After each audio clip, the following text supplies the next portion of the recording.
Le guide des égarés de Maïmonide, première partie, chapitre 71, suite. Si donc tu es de ceux qui se contentent de ce qu'ont dit les Mutakallimin et que tu crois qu'il y a une démonstration solide pour la nouveauté du monde, certes, c'est fort bien.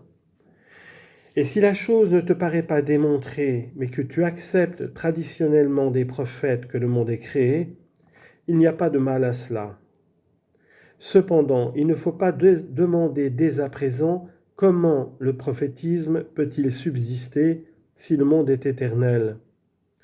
Et il faut attendre jusqu'à ce que tu aies entendu ce que nous dirons sur le prophétisme dans le présent traité, car nous ne nous occupons pas maintenant de ce sujet. Mais ce qu'il faut savoir, c'est que dans les propositions que les hommes des racines, je veux dire les Mutakallimin, ont établies pour affirmer la nouveauté du monde, il y a renversement du monde et altération des lois de la nature, comme tu vas l'entendre.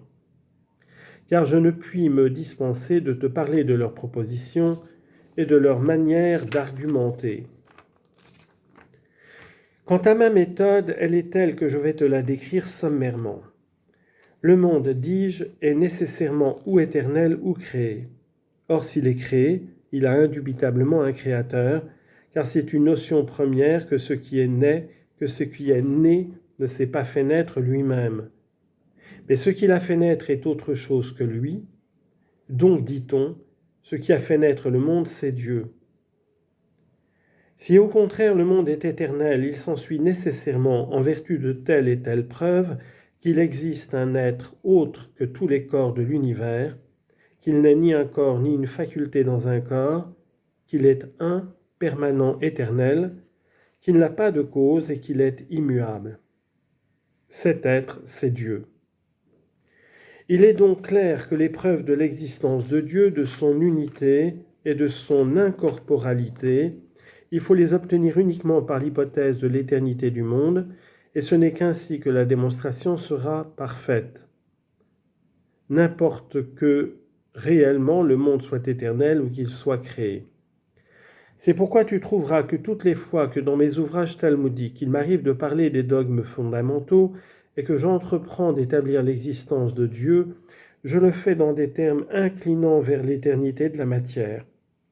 Ce n'est pas que je professe l'éternité, mais je veux affermir l'existence de Dieu dans notre croyance par une méthode démonstrative sur laquelle il ne puisse y avoir aucune contestation, afin de ne pas appuyer ce dogme vrai d'une si grande importance sur une base que chacun puisse ébranler et chercher à démolir, et que tel autre puisse même considérer comme non avenu. Et d'autant plus que les preuves philosophiques sur ces trois questions sont prises dans la nature visible de l'être, qui ne saurait être niée qu'à la faveur de certaines opinions préconçues. Tandis que les preuves des Mutakallimin sont puisées dans des propositions contraires à la nature visible de l'être, de sorte qu'ils sont obligés d'établir qu'aucune chose n'a une nature fixe. Je te donnerai dans ce traité, en parlant de la nouveauté du monde, un chapitre particulier dans lequel je t'exposerai une certaine démonstration sur cette question.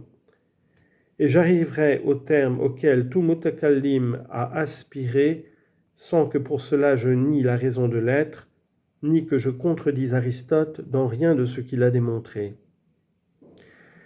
En effet, tandis que la preuve que certains Mutakallimin ont alléguée pour la nouveauté du monde, et qui est la plus forte de leurs preuves,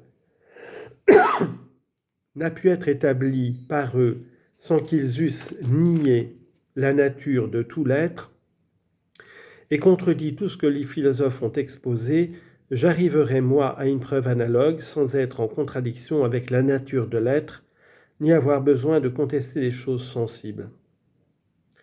Je crois devoir te rapporter des propositions générales au moyen desquelles les Mutakallimin établissent la nouveauté du monde, ainsi que l'existence, l'unité et l'incorporalité de Dieu. Je te ferai voir quelle est leur méthode à cet égard, et je t'exposerai ce qui résulte de chacune des dites propositions. Ensuite, je te rapporterai les propositions des philosophes directement relatives à ce sujet, et je te ferai voir la méthode de ces derniers. Tu ne me demanderas pas que, dans ce traité, je démontre la vérité de ces propositions philosophiques, que je te rapporterai sommairement.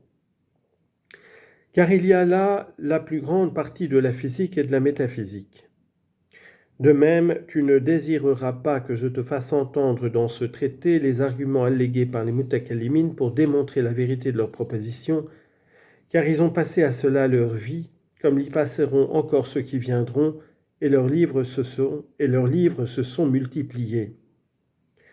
En effet, chacune de ces propositions, à l'exception d'un petit nombre, est réfutée par ce qui se voit dans la nature de l'être, et les doutes surviennent. De sorte qu'ils ont besoin de faire des livres et des controverses pour affirmer chaque proposition, résoudre les doutes qui y surviennent, et repousser même l'évidence qui la réfute, s'il n'y a pas d'autre moyen possible. Mais pour ce qui est des propositions philosophiques que je te rapporterai sommairement, pour servir à la démonstration desdites 3 questions, je veux dire de l'existence, de l'unité et de l'incorporalité de Dieu, ce sont pour la plupart des propositions qui te donneront la certitude, dès que tu les auras entendues et que tu en auras compris le sens. Quelques-unes t'indiqueront en elles-mêmes les endroits des livres de la physique et de la métaphysique où elles sont démontrées. Tu pourras donc en chercher l'endroit et vérifier ce qui peut avoir besoin d'être vérifié. Je t'ai déjà fait savoir qu'il n'existe autre chose que Dieu et cet univers. Dieu ne peut être démontré que par cet univers considéré dans son ensemble et dans ses détails. Il faut donc nécessairement examiner cet univers tel qu'il est et prendre les prémices des preuves dans sa nature visible.